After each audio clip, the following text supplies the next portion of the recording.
What's up, my Essential Unit? It's Essential Man here, so back again with another episode review of Titans Series 1, Episode 4. The title of this episode is called Doom Patrol.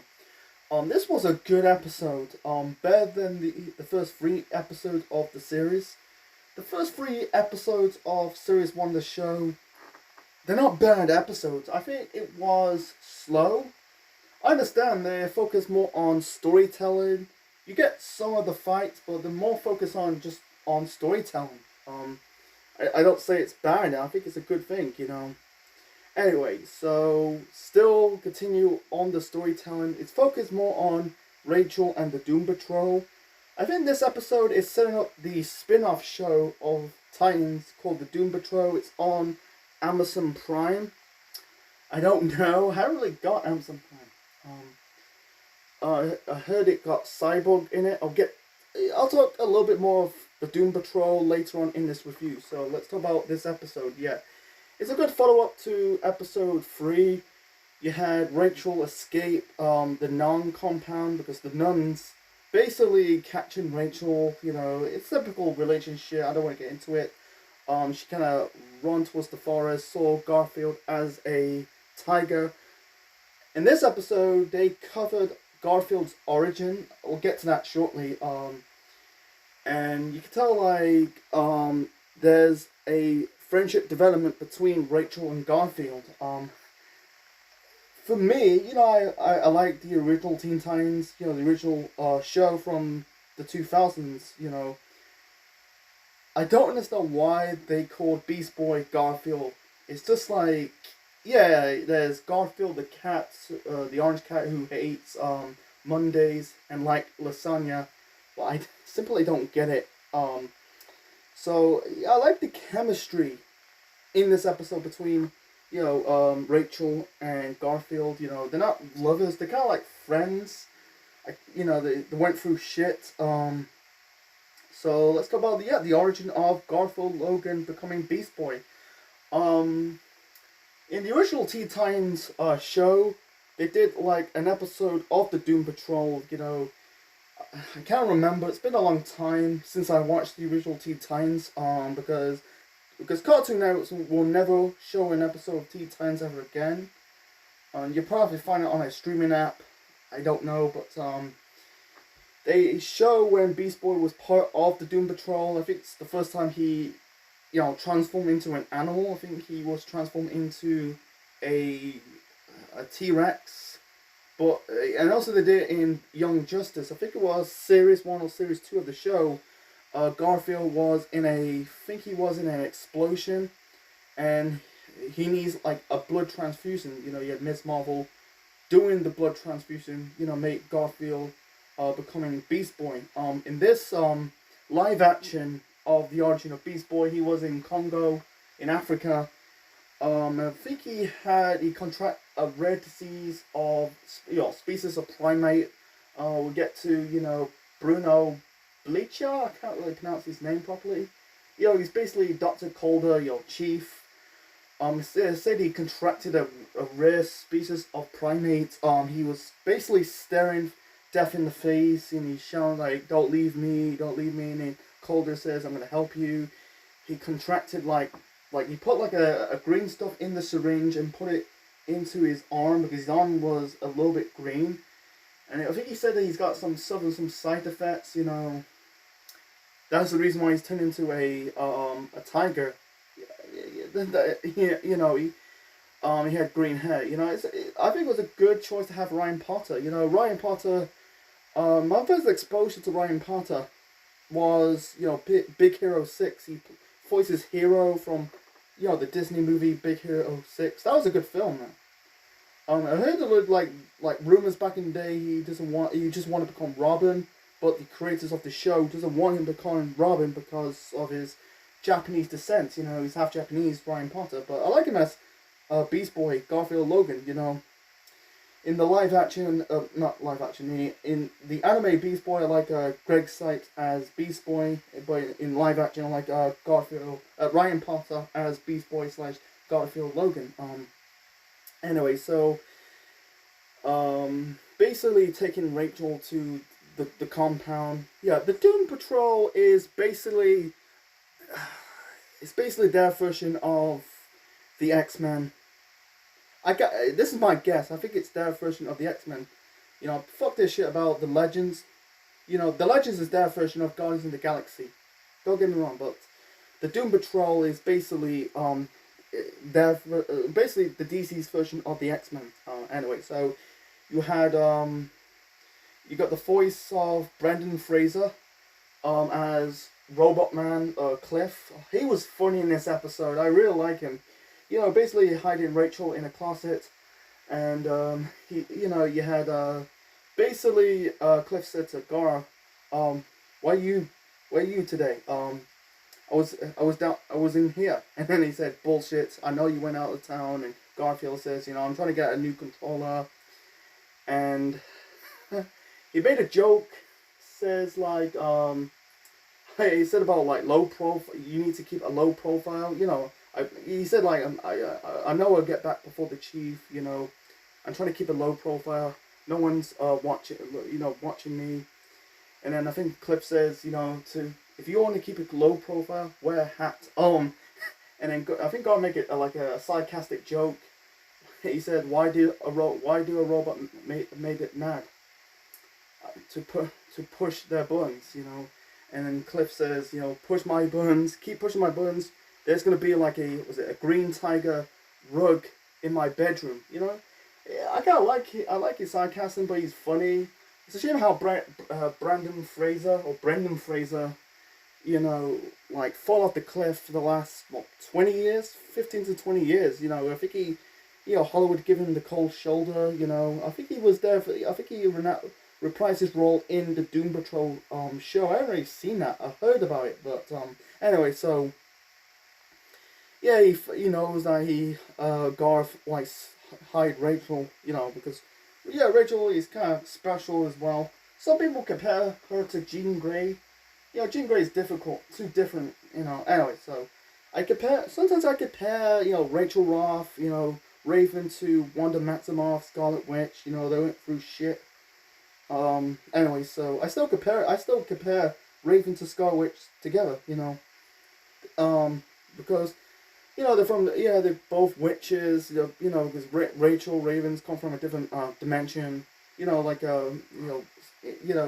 Scarlet Witch, she got her powers from, I think it's the Mind Stone thing. Anyway, so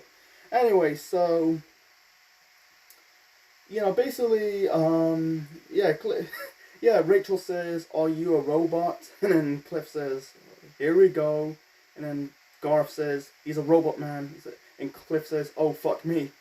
I'm glad they use fucking DC, because Marvel, sometimes they use the F word, like in the X-Men movies and Deadpool, but in the MCU, I understand they're toning it down for not a lot, but for a little bit for the younger audience, just say shit. It's just what it is. I don't think you're going to get another 18 movie, because if they plan to do a Deadpool, if they got the rights to the Deadpool character, I think that the third Deadpool movie will likely be toned down. So anyway, I think Garth says, I think the chief wants to help her, and then so let me get me straight. You want the chief who learned how to walk again to walk into your dumbassery. It's just, I kind of like Brendan Fraser's Robot Man. You had Matt Boomer voices, I think it's Invisible Man. I don't really follow the Doom Patrol, because Doom Patrol is basically a secondary characters of the DC universe. Not in the mainstream. But he's basically cooking, like, I think he's cooking steak. Larry said to Rachel, "How do you like your steak? If you're vegan, that's gonna break my heart. But basically, Rachel wants to I think she wants to fit in, because she went through shit. Her mom got killed. Dick doesn't want to do nothing with her. Dick only appeared a little bit. Yeah, glad it's for the best. Just focus more on the Doom Patrol and Rachel. And also, they introduced Rita as Rita Farr. I don't know her alias name. She was a fucking blob. I think like Chief, Dr. Calder said like she was in isolation for decades. She was, you know, her cells was unstable by the toxin gas, and also she can touch Rita's uh like hand, her palm. You know, you can tell like in early parts one scene she looks like a giant brain in the bed, and late in the lateral stages of this episode she, you know, you can tell like she looks like Rocky Dennis, you know, from Mask. You can tell like, you know, like she told I think Lucas Dick and Corey went into the house and it was dark, you know, and then you got Rita says get out, you know, you can tell her face was starting to look like Rocky Dennis. It's a good reference. Anyway, so yeah, when Rachel touched her arm, you know, her hand, she basically there's some like she can see her like went through a like flashback basically a flashback. Sorry, I'm trying to get my words out. Flashback sequence of her like basically trapped in some isolation box. You know, if you went into like an asylum, and then not the asylum, you know, from YouTube. So shout out to, you know, Mr. Rick and Jay and the asylum, but in a mental asylum. And then I think she fall down. There was a broken. There's one step of the broken bridge. She kind of fall into like a lake or swamp. But she said, "I'm not through with you." You know, she's basically not like freaking out. She just like deal with it. You know, she kind of helped like this patient in. You know, basically, you know, Chief came that played by Bruno Bancher. I can't really pronounce his name properly. Sorry. Basically helped this woman called Silene Lau. You know, she was she was fucking frozen. She looks like she's a victim of Mr. Freeze. You know, the Batman villain, because you could tell like her heart was, you know, not like going. It was not getting weaker. It's in that 115 beats per minute. You could tell Rachel kind of sort out. You know, she can heal. Like, and there's one scene like this is an early scene in this episode. Yeah, two hunters shot a deer, and then you got Rachel confronting the two hunters, and then one of the hunters says, Where you come from?" And I think they're trying to shoot Rachel, but instead you got Garth as a tiger stopping them. I think one of them actually shot them in the arm. And you could tell like she cried when the deer died, and when they touched the deer's wound.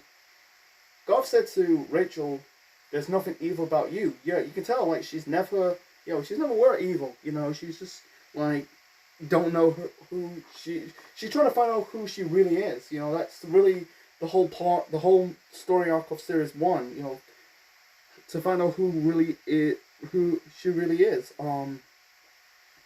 It's like, how do you know?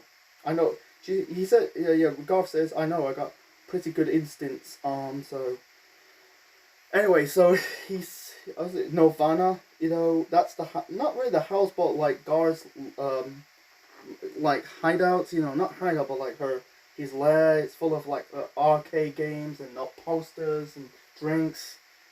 Yeah, Rachel saw saw a poster of Albert and Costello, and Rachel said to Garth, "Are you too young to watch something that old?"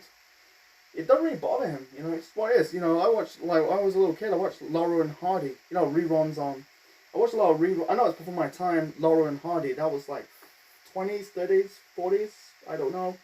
Basically, Laurel and Hardy, you know, it didn't bother Garfield, like in Albert Costello, something it's like from decades and decades ago. So anyway, let's get to Dick and Corey. They only showed them like 3 or 4 times in this episode. Like I said, they just focus more on the Doom Patrol and Rachel. You know, they're trying to find Rachel, what happened, they saw the explosion, and you got like the nun. The nun says there's nothing stopping it, and Dick says stopping what? You know, basically, you know, she is the prophecy. I'll get to the lateral stages. I haven't saw the lateral stages of series 1 yet. You know, don't really ruin it for me. Don't give it out. But it's just, you know, like I said, for the rest of 2021, and I'm gonna just cover both Hawkeye and the first series of Titans. You know, that's the goal for the end of 2021.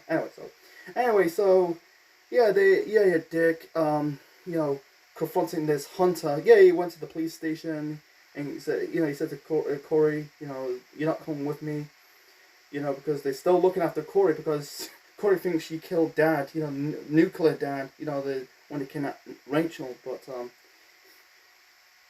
he confront this hunter, and the hunter says, already told the police, so fuck off. You can tell Dick kind of beat the fuck out of this hunter. It's like, did you touch her? Did you hurt her? And he kind of punched in front of his kids. Corey said like, I don't. If you don't unbury what's going on, you're gonna explode. And he said like basically to see him like I don't know what sorry I'm stumbling. So he said he doesn't know what he didn't really never seen Dick went all violent. That's not like Dick Grayson would do. Robin will do. Batman sometimes. So that's something with Jason Todd, maybe Damian Wayne. I don't know. So yeah, like I said, Corey says, if you don't unbury what happened, what's going on, you end up explode. He said like I had something terrible when I was a kid. Basically, not really name dropping his death, but bringing it. Because he lost his parents when he was a kid. I don't want her making the same mistake. Because they're on the right, kind of on the same page because Dick like trying to abandon Rachel with Dawn and Hank, but so I think Dick says I don't want her make the same mistake, trusting the wrong person. I know you went through bad shit, so and I. So she said like, no one can do it alone or be alone. I can't remember the dialogue that well, but I don't have to remember that. Sorry, I can't remember the dialogue. Sometimes when I remember dialogue, it's very hard to write down. I don't really write it down. I try to do it in the heart. So anyway, I know some of it, but others not so much. So. Anyway, so you can tell like this chief character, you can tell he doesn't want to help Rachel because like I said, like he helped that Salim Lau to get better, heal. She basically, her heart she was frozen, her heart rate was going up. Like not going down, but she touched her and says, I can ease her pain. It's okay. I know you're frightened, and cured her. You can tell, like, it basically, like, he basically gave, Chief, Dr. Calder give Garfield some, not really a bollocking, bit of a talk.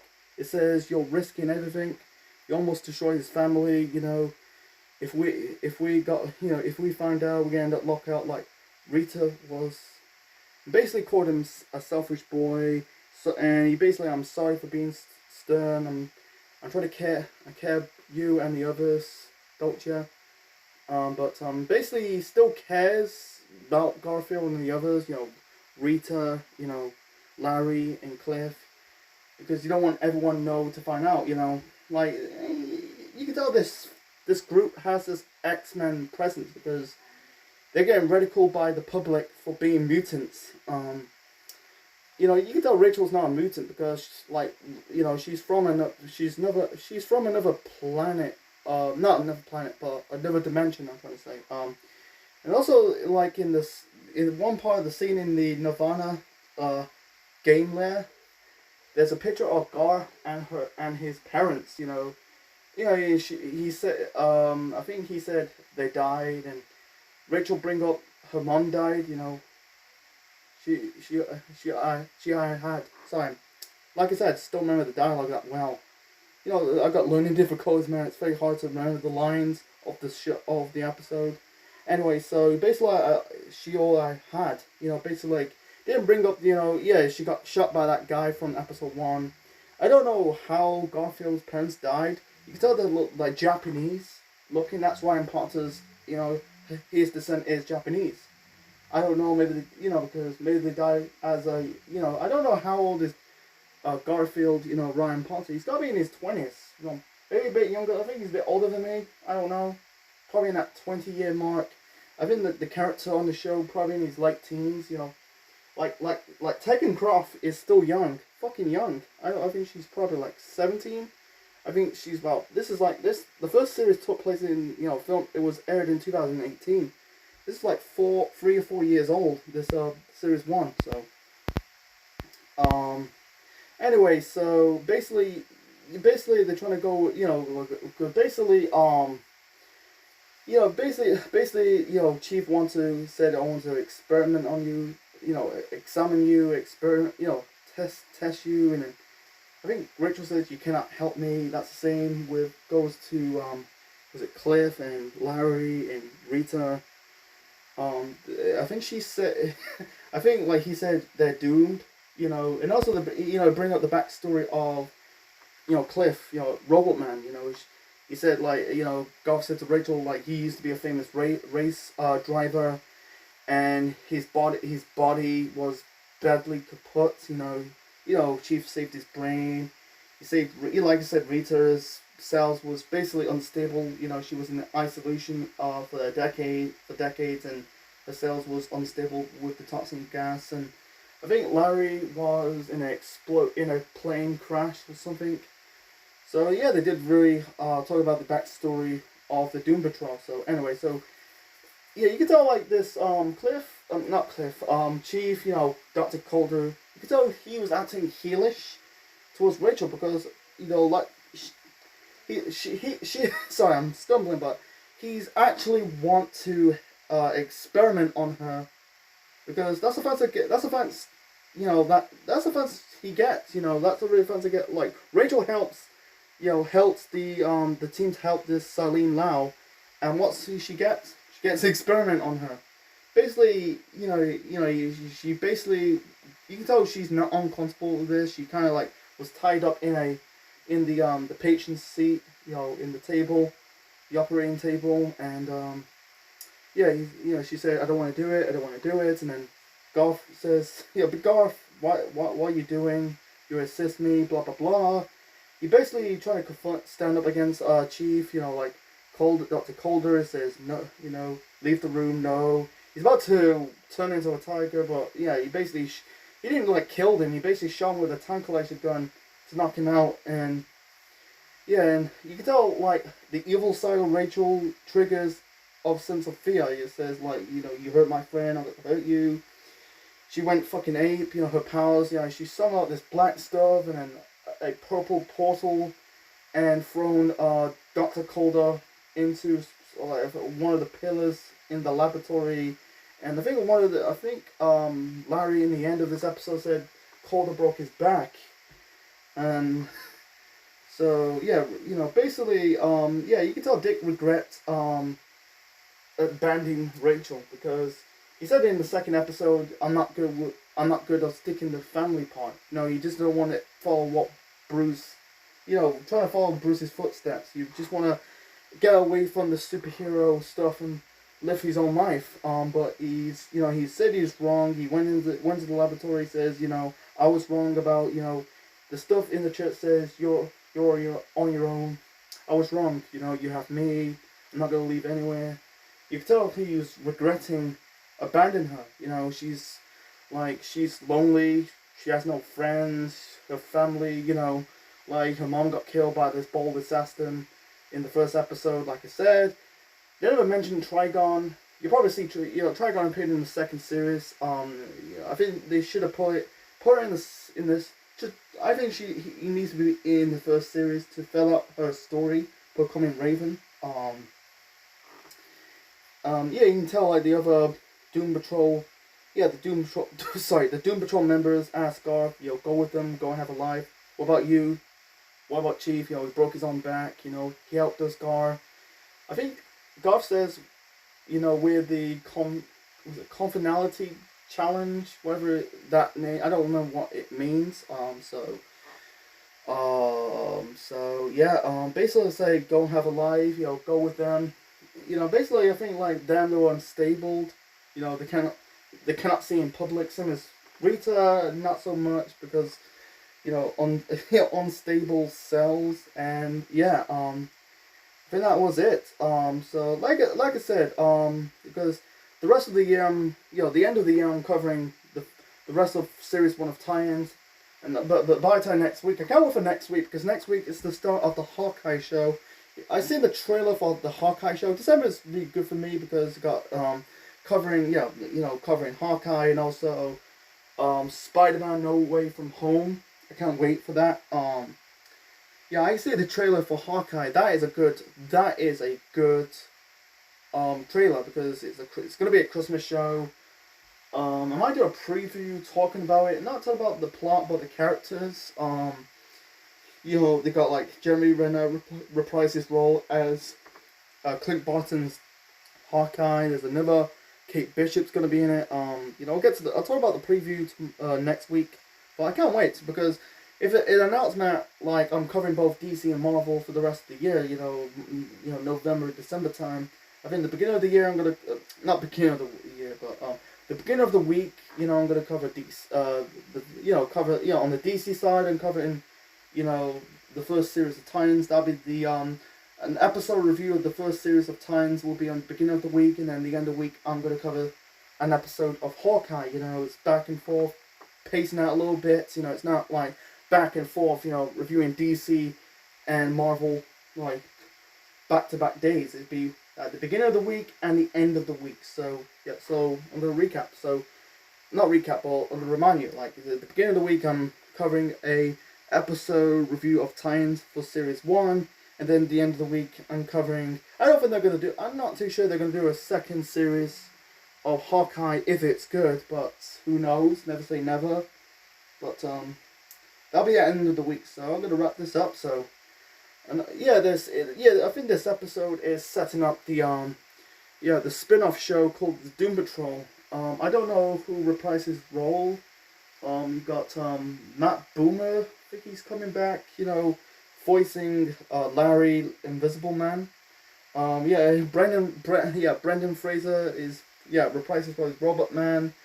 I'm guessing Chief, Dr. Calder is replaced. Bruno Burchard is got replaced by Timothy Dalton. If you don't know who he is, he plays James Bond in the late 80s. I think Jovan Wade. He's playing Cyborg. Victor Stone. I was having mixed signals. I saw the trailer for that show. Having a mixed bag as Jovan Wade. He did his first exposure of fame was on a YouTube channel. I think it's got a YouTube show called Madden on the Wall. Then he appeared on an episode of EastEnders he appeared on some short drama shows on their YouTube channel called Media. I think it's called Medium Youth Media. That's a good channel. I subscribe. It's good. That channel. It does short drama shows or sometimes comedy. That's good. And he appeared in the Purge movies. He's Cyborg. I can see Cyborg appeared in Titans in the future, depending if basically the Doom Patrol show gets cancelled on Amazon Prime. Who knows? Fingers crossed. Not fingers crossed, but never say never. But I think I covered most of it in this episode. I think. Yeah, I think that, like I said, I think it was a good idea. Go back to the origin of Garfield Logan. I think it was good. It was a bit dark. It's DC, it's dark, but it's really good how they did it well. Why Garfield is in Africa beats me. Maybe on holiday, don't know. But it was very dark. But it's just it's a mixed bag. But I think I think they did very well. Because he basically cares, he's just the one who's seen him died, he's just, I don't really compare him, I don't, like, the experiment on Rachel, it's just dumb. I think it's completely dumb why she wants to do that, why he wants to do that, that's the thanks she gets, helping him, and she gets experiment on. I don't really compare her to Charles Xavier.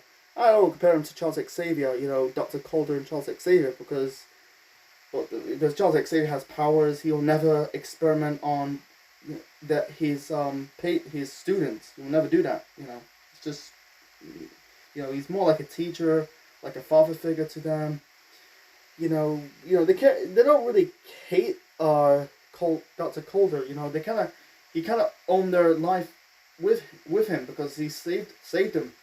They saved their lives. They give them. They're not humans. They could like live their own lives, something else. And also in the dinner scene in the early episode, in the early parts of the episode, I think the Cliff says, "Oh, I used to eat, I used to swim, I used to dance," and Rachel says, "Why you can't dance? You're just young. No way. You just didn't hit a not smack on the head. He just like did the noggin on the head thing." And Rachel, not really taking the piss on Cliff. She did like a little bit of robot dance to cheer him up, and then Cliff says, "Oh, you can stay," because you can tell like he skeptical of Rachel because of being here, but she's kind of like pick up the pieces. I'm trying to say, to be honest. I'm gonna wrap this up. It's a good episode review. Yeah, it was a good episode of tie-ins. It's not the best one, but I think it's so far better than the 3 episodes. Like I said, they're not bad episodes. They're not fantastic episodes, but they're right down the middle of quality. It's just a slow build. It's just focused on storytelling. That's the whole point. It's not just boom, boom, boom, bam with the action stuff. They're trying to give time to breathe. They don't need to focus on. You don't have an episode where have just fighting for the sake of fighting. It's just basically just focus on storytelling. What's going on? It's just what it is. So anyway, so hope you enjoyed this review, folks. See you next time for episode 5. So leave your thoughts in the comment section below. Smash like button, click the bell, subscribe to the Central Man Network on YouTube for more wrestling videos and more. And this is Central Man Official signing out. Check you later.